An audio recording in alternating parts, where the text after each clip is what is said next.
Mato zaho raha kotodrany mbola maminaina raika amin'ny telopolo taona efa manana tokantrano efa miteraka iray. Ny projet arosoko dia famoronana insecticide naturel à base de tabac. Izy io dia mini projet efa nataoko tamin'izaho deuxième année dans les sciences naturelles du département d'entomologie dans l'université Ankatso.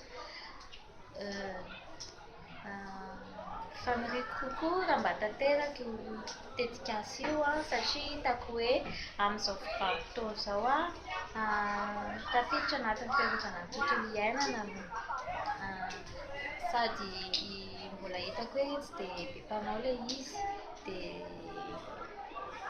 faniriako tokoa raha tanteraka ilay izy dia misaotra indrindra tompoko amin'ny fandraisana ny inscription dia faly mandray anjara amin'ny izay fananana izay. Misaotra indrindra tompoko.